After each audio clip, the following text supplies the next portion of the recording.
ever with his mouth. I'm gonna hire him to be my iPod. Roselle, the ultimate iPod. Trademark. It's a beautiful night at Radio City.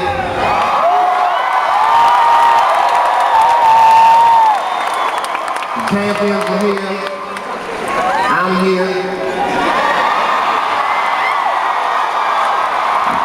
That's a big deal. I don't show up. I didn't even show up for my own television show. I don't come to shit. It's gotta be happening.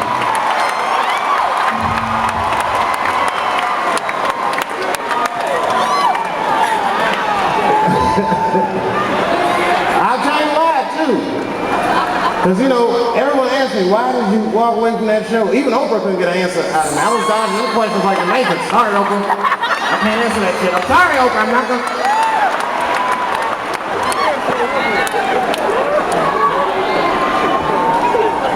You know what it is? It's the motherfucking game. I figured it out. This whole shit is run off a game. Nobody knows what the game is, but I figured it out. I know the whole shit. You see, you gotta look for the clues when you're dealing with Hollywood. You gotta ask yourself the right questions, because Hollywood thinks they're slick. I'm serious, man. Ask yourself this. How many people live in India? 1.2 billion. So think about it. Do you think Hollywood could have found an Indian to play Gandhi? I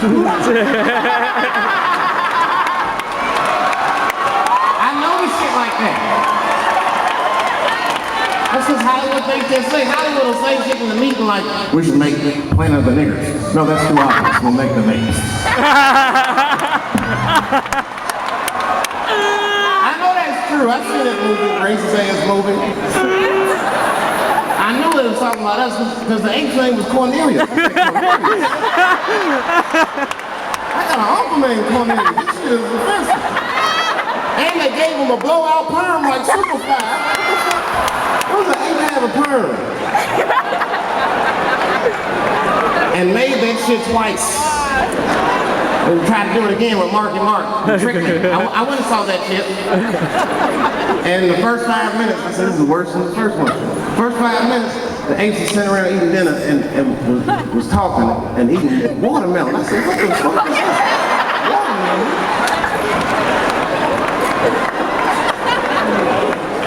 And a few minutes later, Marky Mark and them escaping the apes and they're running. And then one of them goes, run to the water. The apes can't swim.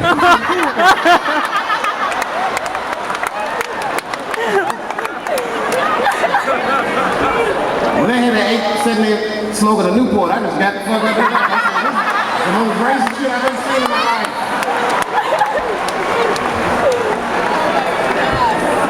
But that's the game.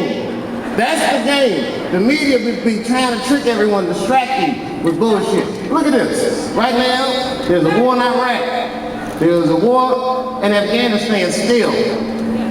There's a genocide in Sudan. And everybody in the country is looking for the missing white girl in Aruba. And I feel bad for her family, but she's not the top story.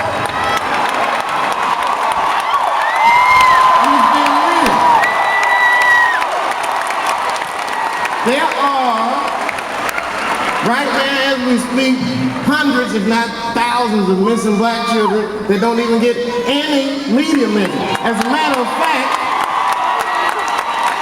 you are looking at the first nigga that America has ever looked for. I'm the first missing black person America has ever looked for.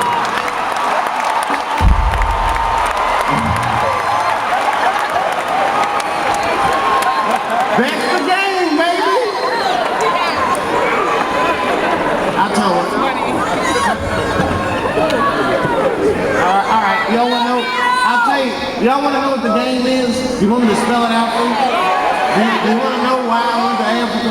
Yes! All right, the fucking thing is, I'm sorry, I can't tell you. But I can give you a hint. This hint, I'll tell you where to look. Go to your local library. I'm serious. You get a book. It's written by a great American. This American's name was Iceberg Slim.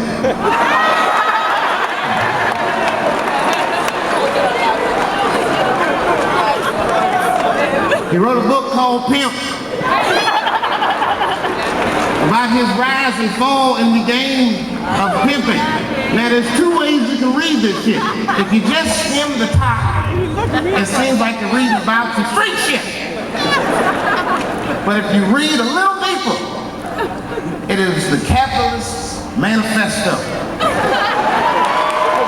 He put the blueprint out for all the people to see that you gotta get past pimping, because pimping is ugly.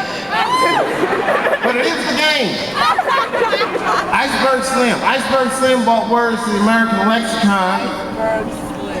Words like mileage on a hoe. This is some ice cold shit, but this is not Dave talking. These are iceberg words. So look it up. Mileage on a hoe. Listen, this is awful.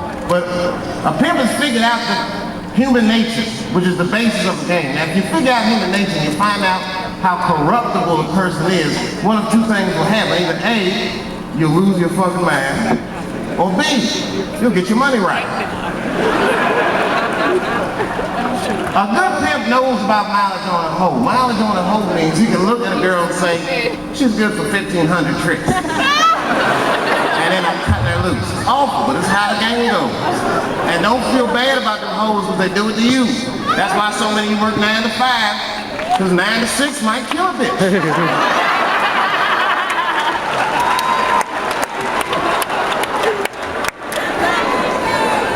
All in Iceberg Slim. Iceberg Slim brought the idea of pleasure and pain. This is one of the worst stories in his book. Pleasure and pain. Iceberg had a girl that was a little difficult for him when he was a new pimp. So he asked the older pimp, how do I rein her in and get her under control? And the old pimp said, this is easy. You beat this bitch with a coat hanger. And then you give her some pills and run her a bath. And that's exactly what he did. Went home, he beat her up, and then he ran her a bath and gave her some pills, and she was so grateful that he fixed her. She wasn't mad that he broke her in the first motherfucking place. This is the game. Are you listening? You follow me? I'm almost done. You follow me? All right.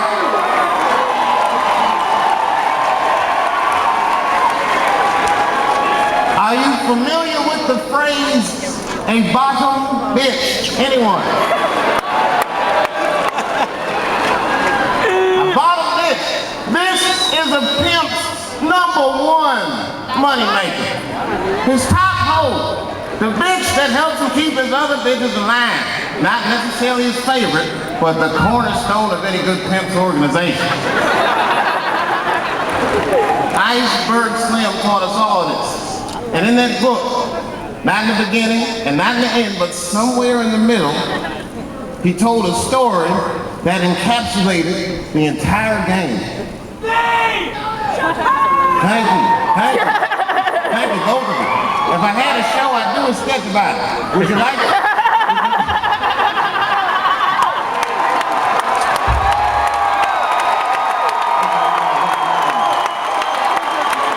Here's the lineup. You want to hear the story before I go? All right. Iceberg's bottom bitch was about to leave him. She was a good hoe, but she was 1,400 fucks into a 1,500 fuck pussy. He had her 7 times.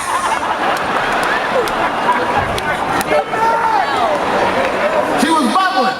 She was snap on him at the time. Motherfucker, you said I was going to be in the circus. I'm working on it, bitch. He knew he had to cut her loose.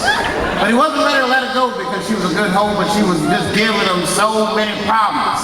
So finally, he came up to her and he said, listen, I got one last trick for you. It's the easiest trick you're going to turn in your life, and then we're done. Me and you will split. He said, what is it?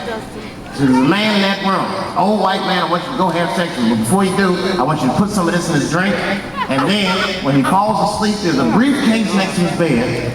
Take that briefcase and bring it to me.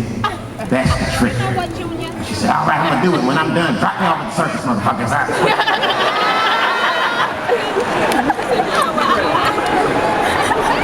I love you, Dave.